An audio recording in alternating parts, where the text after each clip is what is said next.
everyone, Miss Thrasher back for her last lesson of this unit over injury prevention and safety.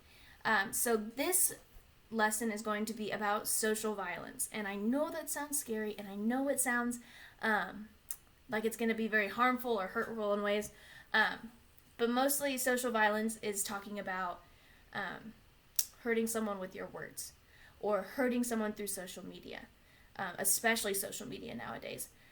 So it's super important for us to learn about it and find ways to advocate against using those kind of words and putting others down. So I know especially in junior high, this is the time where we are getting comfortable with our group of friends. We've kind of decided on a group of friends that we really like to hang out with. And this can mean the beginning of excluding other people from your group. So I know this happens. It happened when I was in junior high. It's always happened. People kind of end up getting into groups of their own and of the same interests and maybe the same feelings about things. However, this does lead to words that are used to put down other groups or other people that are not part of your group. So this is one of those times where you can step back and think about what you've heard here today, as well as the resources I'll be leaving for you about what you can do to stop this. Because no matter what happens, you are going to be with these people most likely all the way until you graduate high school. And so when you come back from high school someday, you don't want to be the person that people were scared of, or they knew that you were mean to them when you were younger.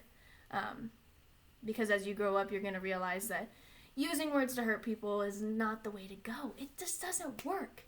It's easier to be nice to everyone because then everyone doesn't think that you're a bad person. And that doesn't mean that you're a bad person. That means that you used choice words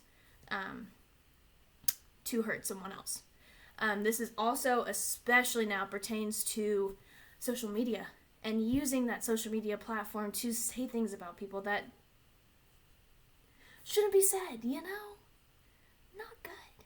So, with the list of resources I'm going to give you, we're going to talk about social violence as well as advocate for it, advocate against it, and get rid of all of these ways of talking to people. Because if we all were just nice to each other, and we were all able to work together, that does not mean you have to have the same views. That does not mean you have to hang out every single day.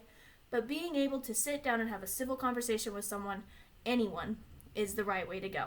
So, with that, I'm going to be leaving you a lot of resources to use, as well as the rubric for your advocating assignment that we have towards the end. I cannot wait to see what you all bring to the table because I want to see creativity, as well as a little bit of heart and soul in it, because if we all treat each other how we want to be treated, then you will have I am not lying when I say you will have a great 5-6 years of high school together and junior high together, and you'll be able to have those connections with them for the rest of your life.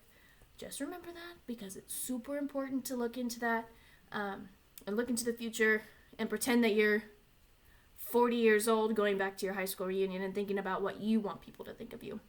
So, with that, have a day, and it's your job to make it a great one. Okay, thank you. Bye.